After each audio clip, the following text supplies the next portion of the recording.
മലപ്പുറം ജില്ലയിലെ വിവരങ്ങളിലേക്കാണ് പോകുന്നത്. കെ.ടി. സ്വാലിഹ് ചേരുകയാണ് മലപ്പുറത്ത് നിന്നും. സ്വാലിഹ്, പറഞ്ഞോളൂ, ജില്ലയിലെ പൊതുവിലുള്ള ചിത്രം എങ്ങനെയാണ്?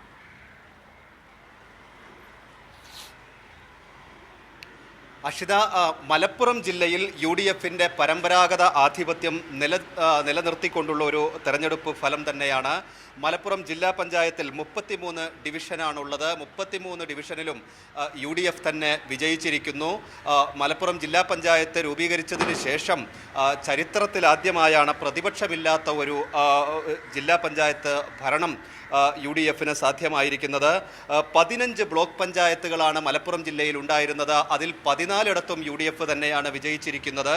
ഒരിടത്ത് പൊന്നാനി ബ്ലോക്ക് പഞ്ചായത്തിൽ മാത്രം ഒപ്പത്തിനൊപ്പമാണ്. ഇവിടെ 20-നാണ് നറുക്കെടുപ്പുണ്ടാവുക.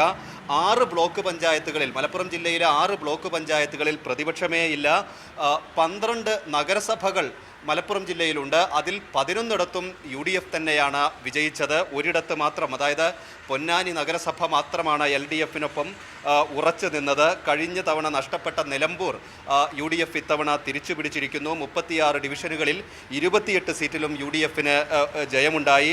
നിലമ്പൂരിൽ കഴിഞ്ഞ തവണ മത്സരിച്ച മുഴുവൻ സീറ്റിലും മുസ്ലിം ലീഗ് പരാജയപ്പെട്ടിരുന്നു. പക്ഷേ ഇത്തവണ 7 സീറ്റ് നേടി. 94 ഗ്രാമപഞ്ചായത്തുകൾ മലപ്പുറം ജില്ലയിലുണ്ട്. ഇതിൽ 90ഇടത്തും യു.ഡി.എഫ് തന്നെ ജയിച്ചു. 3 സീറ്റിലാണ് LDF, 3 പഞ്ചായത്തിലാണ് LDF വിജയിച്ചത്. അത് വാഴയൂർ, നിറമരുതൂർ, വെളിയങ്കോട് പഞ്ചായത്തുകളാണ് ഇടതുപക്ഷത്തോടൊപ്പം നിന്നത്. അതോടൊപ്പം തന്നെ പൊന്മുണ്ടം പഞ്ചായത്തിൽ ലീഗ് വിരുദ്ധ സഖ്യം ജനകീയ വികസന സമിതിയാണ് വിജയിച്ചിട്ടുള്ളത്. മലപ്പുറത്തെ ശ്രദ്ധേയമായ മറ്റൊരു കാര്യം, PV അൻവറിൻ്റെ തൃണമൂൽ കോൺഗ്രസിന് സാന്നിധ്യം അറിയിക്കാനേ കഴിഞ്ഞില്ല. അദ്ദേഹത്തിൻ്റെ പാർട്ടി മത്സരിച്ച കരുളായി പഞ്ചായത്തിൽ ഒരു വാർഡിൽ മാത്രമാണ് വിജയിച്ചിട്ടുള്ളത്. വഴിക്കടവിൽ 8 സീറ്റിലും നിലമ്പൂർ മുനിസിപ്പാലിറ്റിയിൽ 5 സീറ്റിലും തൃണമൂൽ കോൺഗ്രസ് മത്സരിച്ചിരുന്നു.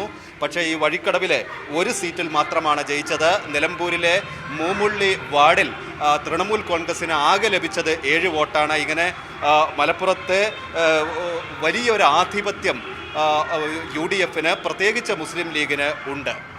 കെ.ടി. സ്വാലിഹാണ് വിവരങ്ങൾ നൽകുന്നത്.